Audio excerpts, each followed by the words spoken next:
I will have three parts: a general part on concept and concept dynamics, what do I understand here, then a larger part and a short summary. Concept and concept dynamics. So, no knowledge can be expressed without concepts. That's, in a way, a truism. This holds on every level. On the level of everyday life and of the level of science, of course. We couldn't express it. We couldn't express anything in science with questions, formulate experiences, observations, experiments, empirical results, regularities, theories, explanations, or what have you, without having concepts. In science, concepts might be even so. The main difference is perhaps that in science concepts might be supposed to be sharper than we have it in everyday life. Just to begin with, I just show you a large table. This is for illustration. There is not the expectation to read it, but just to give you an idea what I have in mind when I talk about concepts and have my historical analysis in mind. You see, and you have concepts from. So this is science in the German sense of Wissenschaften. I think this holds also for the humanities like history, for our own little discipline, history and philosophy of science. We talk also, we use the concept of scientific revolution. Sometimes we do, sometimes not. The concept of climate, very prominent but extremely complicated. Then you have the biology, chemistry, physics stuff. And of course, things like psychology. We could continue forever. But such a table makes immediately clear we structure our world and the scientific world by those concepts. They give us sort of the inventory of what we are talking and reasoning about. Just to point already to that perspective, it's not to that outlook. It's not perchance that Thomas Kuhn, in his later years, when he was still grappling with his own famous saying that after a paradigm shift, scientists live in a sort of new world, try to make sense of that, and ended up with concepts, with categorization, with taxonomy. Taxonomy might be too narrow, but still, this was the realm where he looked for what he was, to explicate what he meant. As to the function and meaning of concepts, there is a wide spectrum.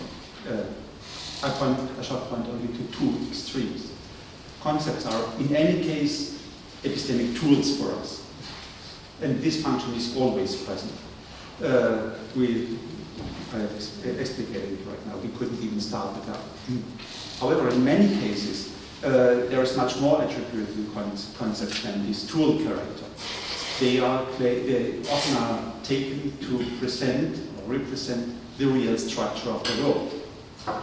When in everyday life, when we speak of tables and chairs, etc., cats and birds, we mean real types of furniture of animals. In science, we have the whole spectrum. Sometimes the instrumental character goes in the background, like when we speak of. So the realism character comes into the forefront sometimes. Now energy, but energy is already a very complex thing, double bond in chemistry, etc. In other cases, the realist character goes very much in the background. So if we, I like that concept, I don't know who knows that, an instrument, a mathematical instrument in optics, between optics and electrodynamics, and it's a wonderful concept. You need that, but it's an instrument, and it's regarded by scientists as just an instrument. And so many of those, free enthalpy, etc., might be looked at that. So we have the full spectrum, and many of these concepts are not so clearly defined within that spectrum. Just a historical hint, the differentiation between these two functions of concepts as a tool on the one hand, an epistemic tool, and a thing that we think representing realism, real circumstances goes far back. In a way, it reflects the age-old debate between nominalism and realism in the Middle Ages. I think philosophers were always aware of these double use, or these extremes. For my further studies, it's useful to recall some further characteristics of concepts. This can be best done by contrasting them to theories, but not necessarily. So, of course, concepts are words, not propositions. Concepts serve as ordering, giving a structure. They don't have explanatory functions, usually. As corollary to that, one might say concepts are usually just taken and used. As we do in everyday life, we speak of chairs and tables, but we don't question the concept of chairs and tables, only in very special situations. I think more or less the same is true for science. Concepts are used, mostly just used, but they are only in rare cases, in exceptional cases, debated as such. This is important because for my later analysis, the very step of opening the realm of concepts for revision is not the thing that's everyday business in scientific enterprise. Finally, concepts, or pre-finally, they are appropriate or not. They are not true or not. We cannot say electron is true, or we can say the concept of electron might be useful, might be appropriate, might prove itself, but they cannot. They don't have a truth value. This brings me to my last point, and again, I'm very much grateful to David for bringing that up from a different perspective. Appropriateness, proving themselves, means appropriate, or opens the perspective, appropriate for what? Appropriate can be a concept that's appropriate for one purpose, for one goal, is not necessarily appropriate for another goal. So concepts are shaped by and oriented towards specific goals.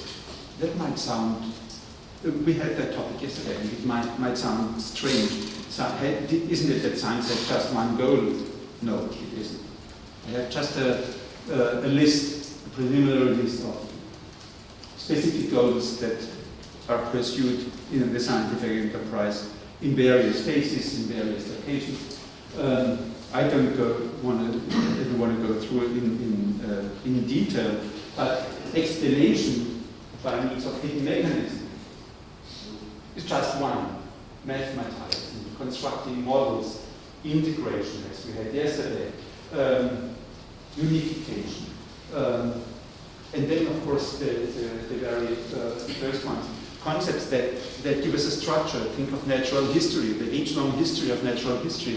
They have developed decent and quite complicated concepts just to give the field structure, establishing empirical laws, and then different types of explanations. So, and this can be continued. Scientists, when working specifically, usually can be knows whether she is in one or the other type of enterprise. Concepts that are put in one and appropriate to one of these goals might not necessarily be appropriate for another. Think of the natural history concepts like species, whether you are in the natural history enterprise of ordering and structuring, or in evolutionary biology, the species concept might look quite different here and there. And I think this point is of utmost importance when you want to understand the dynamics of concepts. What do I mean by dynamics? So if I, as historian, start analyzing dynamics of concepts, what do I want to look at?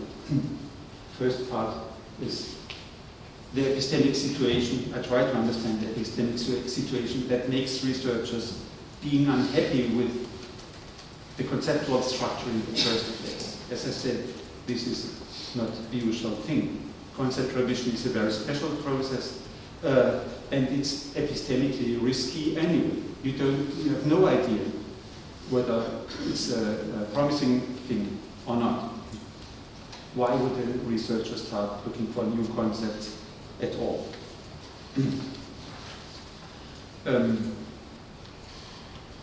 The answer, of course, one can say that's easy to see, depends on what we expect from the concepts, from the existing concepts, and are perhaps unhappy with them. So the goal-shapedness of concepts comes into play very clearly here.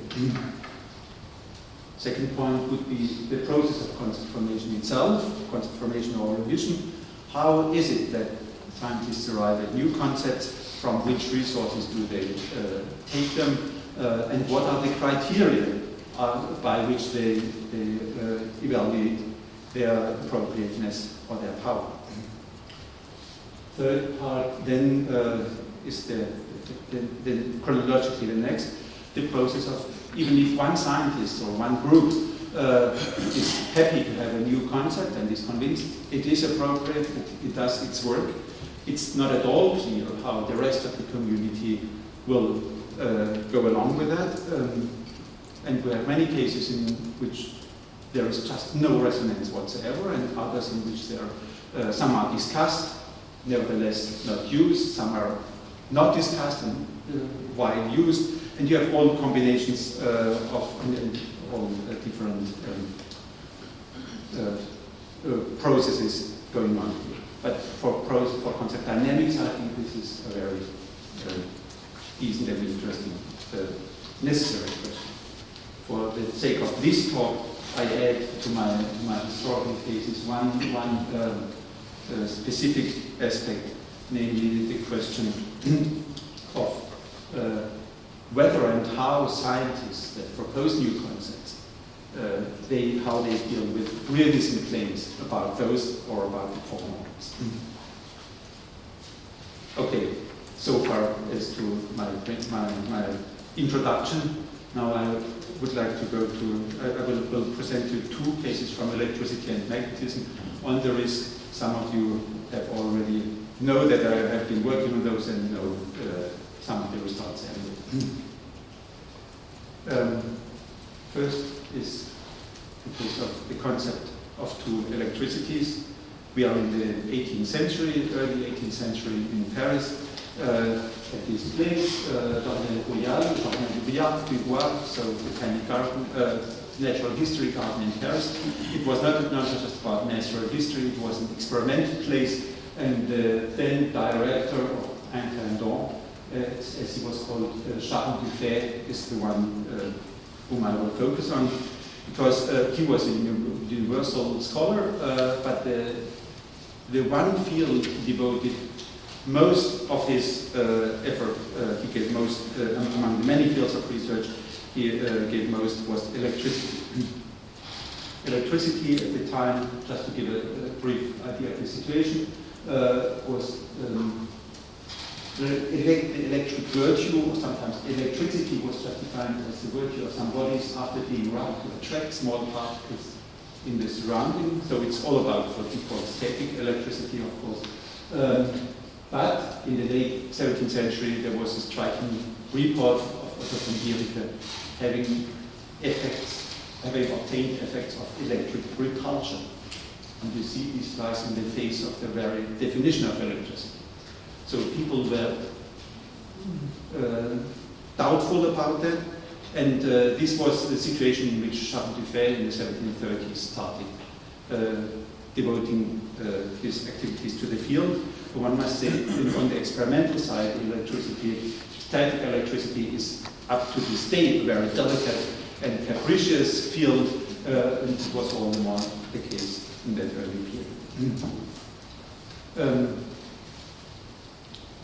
Of the many activities in electricity, I just take out one. Dufay had in electricity, I just take out one, namely he was also interested in this attraction repulsion effect. The first thing he did was to stabilize the experimental effect itself. This was disputed by others, but he made clear this effect exists and can be reproduced stably, and he gave the conditions for that. And then he gave himself the explicit goal, find a law for attraction and repulsion. When does the one occur, when the other? He did not go to the level of microscopic explanations, which was also present at the time, but I will come back to that. He wanted to have a law. And again, so now we could look how he, so it's clearly set, the agenda, so his goal is clearly discerned.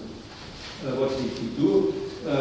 He followed the procedure others had otherwise done. Explorative experimentation, systematification of many experimental parameters, one by one, to see which parameter is necessary or sufficient to produce the effect. A large experimental enterprise. The thing, what we see, it did fail. It did not work out. He, at some point, we have a quite detailed record. At some point, he was stuck. He couldn't find, couldn't formulate regularities. Again, now one could make a very detailed analysis, and I've done it. What he did in that situation, others just, he could have given up or given up the idea there was a law. He did not so. He was able, he was ready to open the black box of concepts and asking himself, do we think, is our concept of electricity appropriate or not? Make a long story short, he came up with the idea electricity might be not one thing, might be a multiplicity of those. He thought about 3, 4, 5. He ended up with 2. Why did he so? Because with 2, he said, I can formulate a law of attraction and repulsion, and it's a law that covers all my experimental instances. And of course, that's the law we all know. And he ascribed these to electricity, to classes of materials, which he illustrated, which is illustrated here. So vitreous and resinous electricity. And he was happy. He regarded this as his greatest discovery in electricity, made it public immediately. Before I go to the reaction, to the third part, let me look, what did he think about the reality of these two electricities? We could have a look at how he announced it in his letter to the Royal Society. In his French publication, it's not so clear. This new principle is that there are, so he said, I have discovered something, a new principle. This new principle is that there are two distinct electricities. They are different from one another, one of which I call vitreous and the other resonance electricity. This is, looking at the language, it's very clear, it's an existence claim. At the same time, from his French publications, it becomes clear that he was well aware of many attempts to explain electricity by hidden processes in a sort of Cartesian mechanistic way, so by vertices of a subtle matter spinning around, etc. And he thought about that. So immediately the question comes up, what's the mode of existence of these two electricities? Is it just a surface phenomenon, while the real phenomenon is mechanism?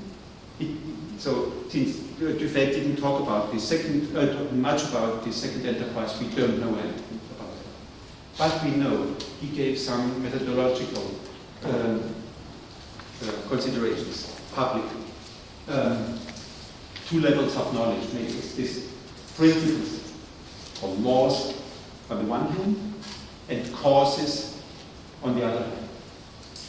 And then he gave also a hierarchy and the sequence of these 2 enterprises. It would mean trying, impossible, would one search for the cause before having discovered the multitude of phenomena, and having derived all of them from a small number of simple and invariable principles. Later on, 2 years later, he came back to that again and said, so after all my 6 memoirs on electricity, we still don't know the physical and primordial causes. Because we see the primordial and the electricity. This is appealing to the mechanistic level. But we have discovered the simple facts which all electric experiments all experiments of electricity can be reduced. And one could say much about what it means by simple facts or by principles. At for the moment, it's enough to say sometimes he calls them also laws. So it's very clear this is his first enterprise, to look for the laws, and then other people might look for the causes. He himself gave up on the causes and said, okay, we can, no, we won't succeed anyway. So for the question of what is real, what is really existent here, I think this makes an interesting, bewildering openness. It makes clear he's not too much committed to it in any case. Now let me run through the after history of that concept. The first thing is, we realize in the literature we don't find any discussion about it. People don't discuss it. But there's a striking, 6 years later, a striking passage in a textbook on natural philosophy. I think that's quite striking. Peter van Muschenbroek, one of the greatest experimentalists in Leiden at the time, I just had the German translation, so make my own English. Experience has taught us that electricity is of a twofold nature. Experience, not defect. Experience has told us that. So that's a very nice way to denote it has become a fact. It's not a hypothesis of some crazy researcher, it's a fact. And all the more so the first textbook on electricity, another 3 years later or so, started with the twofold nature of electricity as a definition of electricity. So it was one could say more or less immediately taken for granted and taken as just a fact, no longer disputed. Nevertheless, as to the epistemic, to the ontological level in which it was located, we see different developments. On the one hand, the one-time collaborator of Dufay, Abbé Nollet, was much more interested in the causes, the physical causes, these tourbillons, than Dufay was. I'm sorry for they don't come up. So you see here, he tries to show these effluvia coming out of the electric body, so in mechanistic view. With Nollet, we see the talk of 2 electricities was still there, but he didn't give them much weight because he was so much interested in the causes and tried to find mechanistic explanations. In similar, but so in an earlier structure had a different way, Benjamin Franklin, some 20 years later, also was very much interested in the underlying causes of electricity, developed a totally different approach than Nollet. It's not mechanistic in the same way. He made a theory of matter, as we know, usual matter and electric fire, and try to explain. So the neutral status of body is when the matter and the fire were in an equilibrium, and as soon as there was an excess or a deficit of electric matter or electric fire, we had positive and negative charges. So the bipolarity was kept. But there was an underlying strong theory, and by that theory, the theory led to a renaming and reconceptualizing of the two electricities, while the two electricities as such were untouched. Same holds for the next one, Robert Zimmer. He was unhappy, so I think he had a very similar agenda like as Franklin had, but he had a different take on the microscopic theory, and say one electric fluid, as it was quickly renamed, is not enough. We have to take two, and he developed a two fluid theory, and for a certain period of time, say 2 decades or so in the late 18th century, there was really a theoretical fight between one fluid and two fluid theories of electricity, all while the very idea of positive and negative charges remained untouched. This fight, this debate led to large experiments, so the largest electrical machines at the time were used to make experiments, and they were, in order to decide between one and two fluid theories, didn't succeed. In the end, this debate was not resolved. It just, people got tired of it. There are explicit reactions of it because there were no experiments that could solve the debate, and then people realized perhaps it's not all that interesting in the first place. So it's an interesting story. The debate between one or two electricities can be tracked right into the 19th century, if there is a debate, but there are uncertainty. Last point to that, the concept of two electricities, as unstable it was, gave rise to, or facilitated at least, lots of instrumental and experimental innovations, and it's not the least to that concept framed in the 1730s that electricity became what history of science colleague has called a public science in the 18th century. So what we have in some quite specific constellation, that the fact, taken soon as a fact, that electricity has a twofold nature was unquestioned, but the ontological status of it remained totally unclear, at a certain time disputed, but the two electricities existed, if one wants to pinpoint that, they existed on the microscopic level, but not necessarily on the microscopic level, and researchers could perfectly well live with such unclarity. The realism question was productive in some phases, some short phases, but it was certainly not a question that drove the enterprise. Okay, let me switch to my second case. No surprise, it's about Faraday. No surprise for those who know my work. And it's about the concept of lines of force, or the magnetic field, as it became to be renamed. Again, I will try to follow the story very quickly. The situation in which Faraday started was 10 years, so we are around 1830. The situation 10 years earlier, Ørsted had discovered the electromagnetic effect. This means an action of electricity onto magnetism, and researchers had immediately started to look for the other way around. So how how would magnetism act on electricity. There was no success, and for 10 years, and many gave up, had given up. Faraday, not so Faraday, who was a more or less unknown chemical assistant in the Royal Institution, so a private institute for promoting science to the public.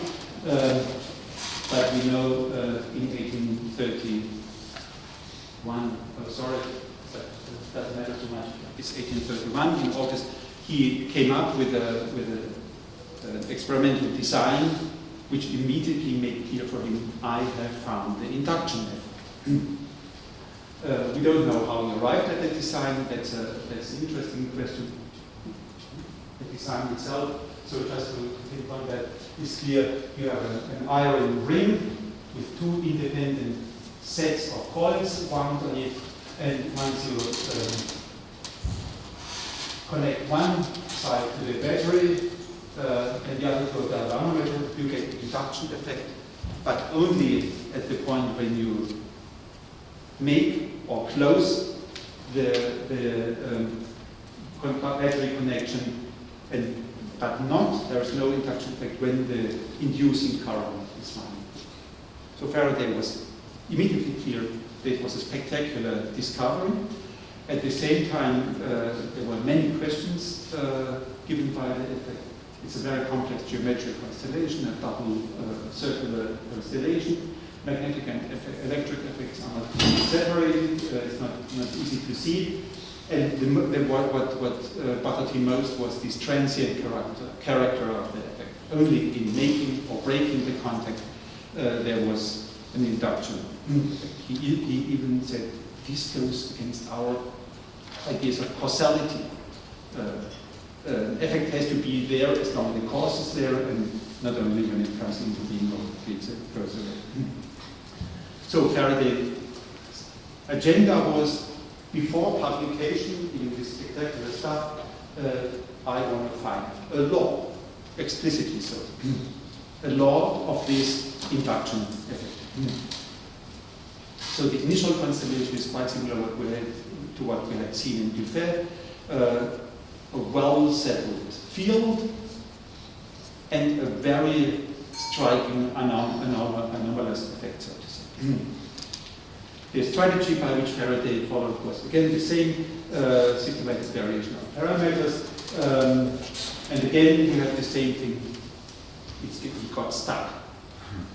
It was clear he couldn't formulate a law.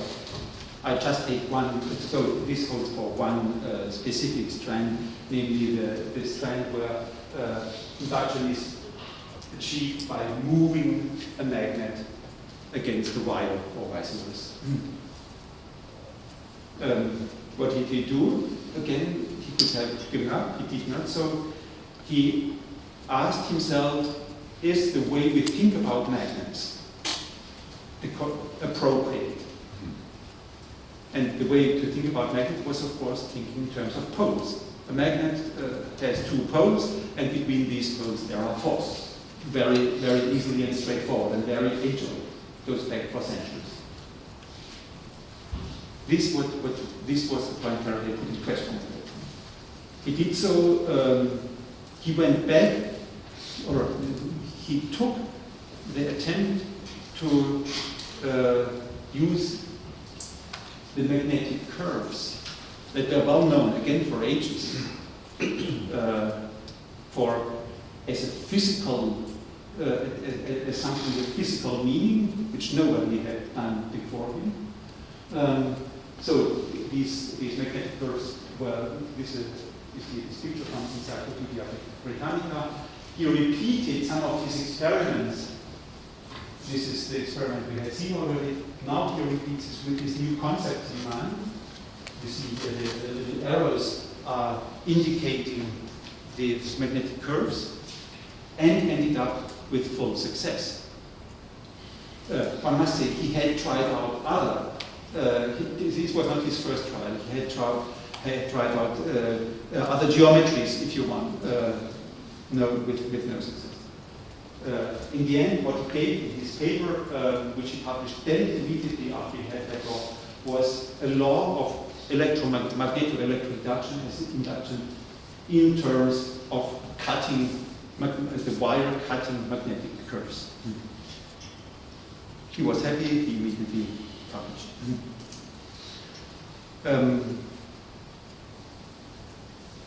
Just one break. So now he had a new concept, he himself was convinced of that concept, and going to publication. Quite similar as to be fair. What about his ontological commitment? There was none. And perhaps this is what he wrote in his first publication. We could see he again and again, and his notebook also made clear he didn't want to claim any physical existence, as he called it, to these curves. He just gave a pattern of the distribution of magnetic forces. Second point, what about the resonance? At this point, Faraday was, of course, expectedly cheered as a discoverer and experimenter at the time, but there was total silence about that law. Nobody gave any reaction, at least in public.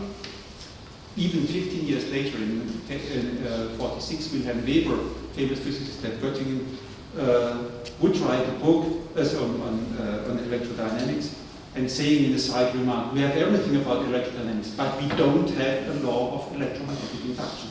We do not. 15 years later, after that publication. This is quite an incident, quite significant. Faraday knew that. So Faraday, of course, but he realized there was no reaction. This didn't, and I go back to the story for a moment, this didn't keep him away from his own conviction. This concept is a fruitful one, a promising one. As we know, he had a long series of electromagnetic magnetic and electromagnetic research during the next 20 years. And again, he tried whether the concept of lines of force, as he renamed it, would be appropriate, and it got more and more to the conviction, yes, it was. This is just a row of his discoveries.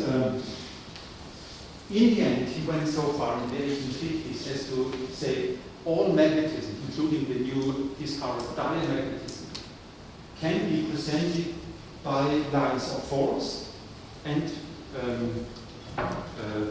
susceptibilities, how do you call it? Conductivities, he said, of materials, various conductivities, to suck them in or to push them out. So this would be ferromagnetism, and this is diamagnetism. And published that in 1850. So a full summary. And what we see here now, the lines of the concept of lines of force has been really fully developed. Again, I don't go through it, but what you see is he ascribed many, very precisely, many properties to these lines of force, up to this famous depiction of how electric and magnetic lines of force interact. The background of his conviction, just to emphasize that, the concept of lines of force, magnetic and electric lines of force, allowed him the formulation of most general laws that covered, and he emphasized that again and again, all magnetic and electromagnetic experiments he had done and recorded from others, and these were tens of thousands. So the criterion was, as we would say, this concept enabled the most broad covering of the whole field. And he published all that, again, as he had done always in the philosophical transactions. This is well visible. What about the reception? This was the point when young William Thomson who had, so lately from Lord Kelvin, brilliant physicist at the time, trained in mathematical physics in France.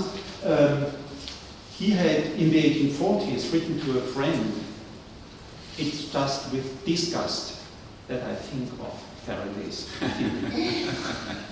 This is an interesting, it's not, I argue against it, but it's just with disgust, I don't touch it. This Thomson, in around 1850, realized there might be more to it than I thought before. He made his young friend Maxwell aware of it, and as we know, this was the beginning of someone, the first one to take the concept seriously, and this was Maxwell, and the outcome we know. Second point, at this 1850 point, what about the Faraday's commitment to the realistic stance? This is the quote we have already. He rehearsed that in 1851. "I desire to restrict the meaning of the term science of force, so that it shall imply no more than the condition of the force in any given place, as to strength and condition, and not to include at present any idea of the nature of the physical cause of phenomena." Again, very clear distinction between description by means of that concept and the cause. Strikingly enough, a year later, Faraday switched his attitude. He didn't give those quotes in the philosophical transactions, but in other, he thought this is more speculative, there is not the right place. He compared the action of gravitation, of light, and magnetism and electricity, and came for the first time to the conviction there is more to the lines of force than just this descriptive power. All these points indicate the existence, whatever, he was not a philosopher, whatever he meant, but I think it's the existence of physical lines of force, and of electric force, and with a second quote a few pages later we have the same for magnetic force. His argument for this claim was the concept of lines of force has more power to can formulate more laws, broader laws than the older concept of magnetic poles. So it's a sort of meta-argument, and he went on to say the age-old concept of magnetic poles shouldn't be regarded as a central property of the magnet at all. It's rather the lines of force. So the way with a pole introduced lines of force.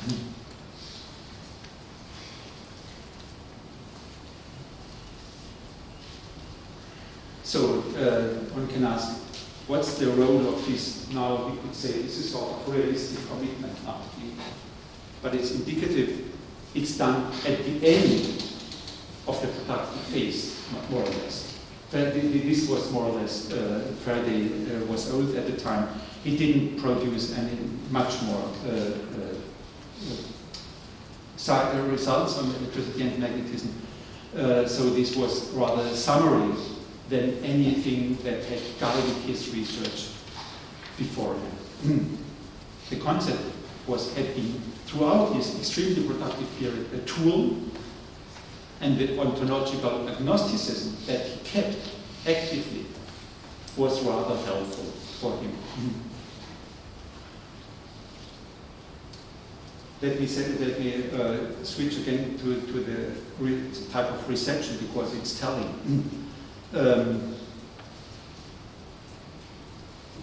This means the way others dealt with the concepts during these 20 years, or rather as they did not. One can say, I think one can fairly say, there was not one single researcher during all these 20-year periods who took these concepts up, who dealt with engaged in discussing the concept of magnetic lines of force, would be only criticized. And I think that's quite a striking constellation. These concepts were constantly present in Faraday's publications, and these publications were read since they contained quite a lot of most interesting, sometimes spectacular discoveries, and they appeared at the most prominent place. They appeared in the Philosophical Transactions of the Royal Society. So no one could have said, I didn't know about them. Everyone had seen them. Still, there was no reaction. What's on here? That's quite an interesting, I think, constellation. Those others were neither they were fools, quite the contrary, they were mostly intelligent people here, nor were they nasty. They liked, but Faraday was cheered. And, my suspicion is this has much to do with the idea, with things that David has presented this yesterday, with the dynamics of concepts, of dealing with concepts. In a terminology of history of science, we would say, I would say, people were just working within their paradigm, or within their Denkstiel, which I sometimes prefer, because it's more flexible. So this Fleckian notion. And it's, in a way, impossible to step out of your paradigm. This is what the central core of Kuhn's claim here. And what is outside is just a thing that makes no sense. People, it was just unthinkable what Faraday, it was incomprehensible what Faraday presented. Okay, I will be done soon. And I think this comes, then it comes to the question of perspective. So this might have some relations here. This paradigm, and of course the usual paradigm of the thinking of electricity and magnetism was the paradigm of all things, namely forces of attraction and repulsion.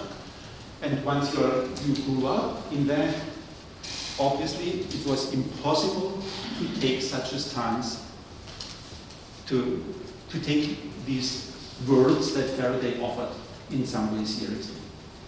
There are 2 points that, two historical observations that underline this. On the one hand, one can ask, how could somebody like Faraday step out of it? The answer is, he did not need to step out because he was never in. He was not trained. He has an autodidactic training, if anything. He lacked the tools, the conceptual and the mathematical tools of the time. He had never a formal training, which is quite an important point here. Had he had that, we don't know how the history would have gone. The other point that, again, the historical point that underlines these considerations is Maxwell. Maxwell, at the time when he started and was made aware to do his studies on Faraday, he took a quite remarkable decision. He had not studied electrodynamics before. He could have, because there was much European literature in mathematical language. Maxwell decided deliberately not to study anything of the existing literature outside Faraday, but just to start with Faraday, so as to leave his mind free for that for those texts which were clearly quite different from the others. This again, I think it's indicative. He realized there is something going on a quite deep level. Okay. Let me come back now to questions that have been discussed yesterday. I haven't spoken of perspectivism so far, but you may join me in having the suspicion that these conceptual dynamics and perspectivism might have to do something with each other. And again, I'm grateful to David who made that point much better than I could have done. Because I think the very notion of perspective has to do with something with the notion of paradigm or of Denkstiel. And they are closely attached again to the conceptual frameworks. This is not paradigm, to use Kuhnian's term, is not it does not only consist of conceptual framework, but the conceptual framework is at its base.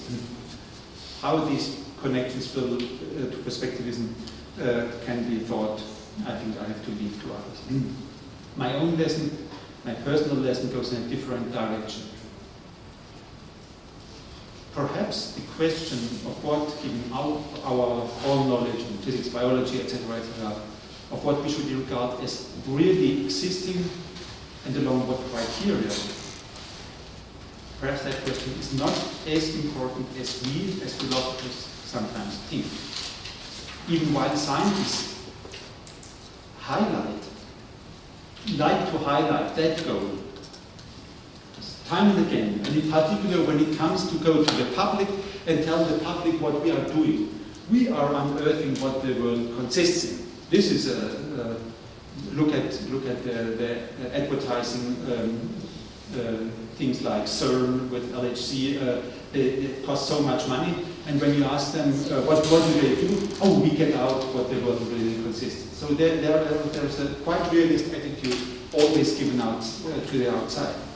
But my question would be, or my suspicion, if you look at the inner workings of science, it might come out that it's not that important for them, for their inner workings. And I hope to have shown you 2 examples, and I'm quite sure we could add many, many more, where scientists themselves do have sometimes spell out realist commitments, but when it comes to a problem, they are quite ready to give it up and to make it flexible again.